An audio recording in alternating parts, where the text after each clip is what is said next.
chaos and death around the world, but this president is focused on solving it. Kelly, go ahead. Thank you. So at 6 months, the president is also experiencing some pushback from members of his own MAGA base, especially on the matter of the Jeffrey Epstein files. Is the president satisfied that his own supporters are not heeding his call to let it go and to move on?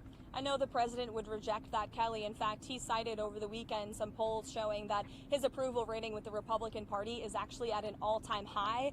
He's polling 90 to 95% amongst Republicans right now. That's higher than any Republican president or any leader of this party ever. The president is the creator and the leader of the Make America Great Again movement. It's his baby that he made, and he knows what his supporters want. It's transparency, and he has given them that on all accounts when it comes to everything this administration has done, especially when it just comes to the president himself, taking questions from all of you and the press corps on a near daily basis, multiple times a week. No question is off limits here at this White House, not just for the president, but myself as well. Kelly. Again, as I just answered, the president has told the Attorney General and the FBI director to release any credible evidence that they find, and he also signaled to them over the weekend to move forward with unsealing the grand jury documents that were under seal by various judges across the country, and I believe the Attorney General has taken the proper legal action to do that. Kelly. You mentioned there also Israel seen stepping up some attacks in Gaza. Has the president expressed his frustration with Netanyahu, and how does this impact the ceasefire negotiations? Well, look, the president enjoys a good working relationship with Prime Minister Bibi Netanyahu and stays in frequent communication with him. He was caught off guard by the bombing in Syria and also the bombing of a Catholic church in Gaza, which, as you know, I addressed at my briefing last week.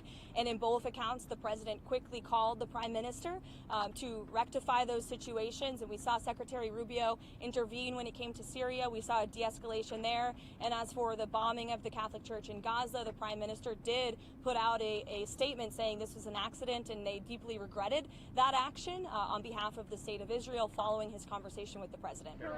Jordan. Is the White House taking a position on Maria Salazar's work visa bill, and ideally, what does the president want to see with a work program for aliens? Again, I know you asked me about that last week, and I regret to inform you my answer remains the same. I don't think that's the focus of the White House right now in terms of legislative priorities, but certainly I promise you we'll get a readout on the bill. But as I reiterated to you before, the president does not support amnesty for illegal alien criminals, and I think the tragic circumstance that took place in New York City this past weekend underscores the priority of this president to secure our homeland and to deport illegal alien criminals and public safety threats from our country and our community. That's this president's priority right now.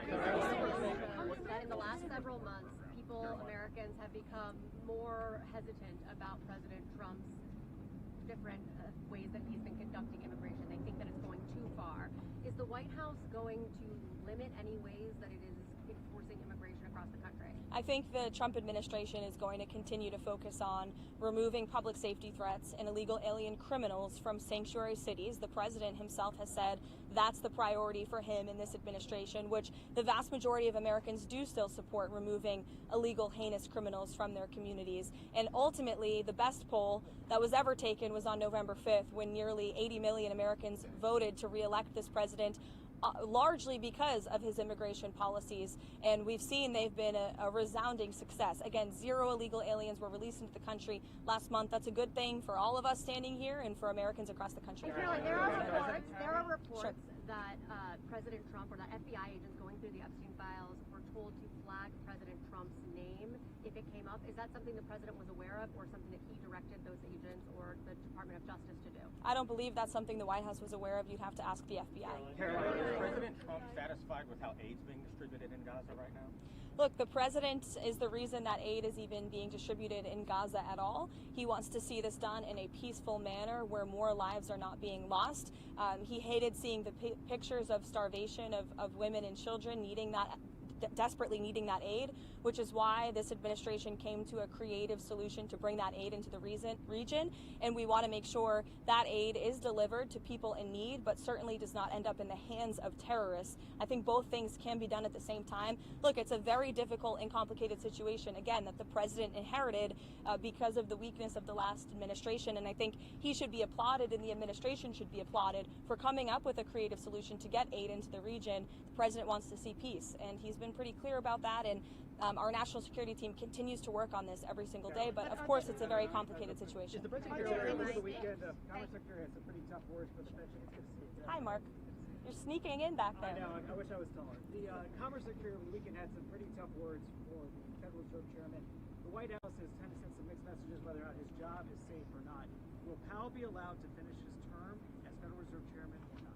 Look, Mark, the president talked about this and answered these questions for you pretty extensively in the Oval Office. He has no plans to fire the Fed chair, but he has been very transparent in expressing his displeasure with Jerome Powell's management of the Fed and also his policies. And the president is right, by the way. He's been saying this for a while, but finally, economists and experts are agreeing with him that Jerome Powell should cut interest rates. If you look at our country, by every economic metric right now, it is booming. Look at the trillions of dollars the president has brought in foreign investments. Look at inflation, like I said, continues to go down. He's basically defeated it in just 6 months. If you look at the massive deregulatory campaign this administration has lost, look at the cost of goods. The cost of oil is down 20%. We've added 700,000 jobs to the economy in just 6 months. The manufacturing sector is ticking up again. By all accounts, this is a good economy. In fact, the Wall Street Journal, wherever you are, did in fact give credit for that today. They said that the economy has its swagger back, which is one way to put it. But I think that it's true. And I think that the Fed chair needs to lower interest rates. The president is right about that. And finally, people are catching up to the president on that. Brian, go ahead. Has the president shared any additional thoughts on privatizing the TSA? Privatizing the TSA. I haven't heard him talk about that, but perhaps it would be a good idea. I think we can all agree there's a little bit of bureaucracy when you move through an airport, but I'll get with the president, or perhaps you can ask him yourself next time, Brian. Karoline, go ahead. The Congressional Budget Office released updated estimates today about the Big Beautiful Bill now that it's law.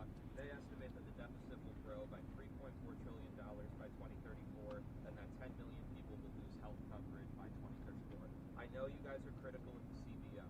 More broadly speaking, is there any concern from the administration that this bill, now that it's law, will increase the deficit in any way or remove anyone from health insurance that they have from legal citizens? No, look, this bill was a great bill for the American people. It was the largest tax cut for middle and working class families in our nation's history. And the president wants to see this country get our fiscal house in order. That's why this was a fiscally responsible bill, one of the most fiscally conservative pieces of legislation for its size that has ever crossed through Capitol Hill. And the president wants to cut our deficit. That's why he's effectively using tariffs to bring more revenue into the United States to ultimately pay down our debt that has been created by presidents on both sides of the aisles for many, many decades. Caroline. Sean. There are 11 days until that August 1st trade tariffs deadline. What can we expect between now and August 1st in terms of potential announcements of trade deals with any countries? Look, I can tell you the trade team and the president himself continue to be very engaged with countries around the world when it comes to our trade agreements. You have the president of the Philippines who will be visiting the White House tomorrow. Perhaps this will be a topic of discussion. You will all see for yourselves in the Oval Office, as you always do. But the August 1st deadline is just really the start date for when the United States of America will begin collecting this revenue from all of the countries around the world who the president has sent these letters to. You could see some more letters before August 1st, John. You could have some more trade announcements as well. I can tell you the President, Secretary of Treasury, Secretary of Commerce, Ambassador Greer all continue to be in constant communication with our trading partners. Yes, sure. Thank you. How did you see the tariff negotiations with South Korea being fundamentally different with those with Japan? I can check in on the status of the South Korean trade talks for you. Special envoy visiting Lebanon regarding disarming Hezbollah. Does President Trump still believe Who is visiting? Tom Barak. Okay. Special envoy Tom Barak is visiting Lebanon regarding disarming Hezbollah. Does President Trump still believe diplomacy Look, I think the president wants to see diplomacy work with Lebanon and all of the partners in the Middle East. You know, the president has been very clear when it comes to his priorities for Iran. He obliterated their nuclear capability, and I understand that the administration continues to be open to talks with Iran if we deem them necessary. As for Tom Barrack's trip, I know the president supports him and he's doing a great job in Syria. Caroline, according to the House Judiciary Committee, the Biden administration sent nearly $1 billion in taxpayer funds to the left organization in Israel to oppose Israeli Prime Minister Benjamin Netanyahu. What is the White House reaction? Well, it's not a surprise to me that the previous administration sent billions of dollars overseas for useless priorities that don't advance America's interests. We've seen a lot of that, which is why this administration has been very focused on clawing a lot of that money back and making sure the American government is spending American tax dollars on America's priorities. Thank you, guys. I'll see you later. Bankruptcies.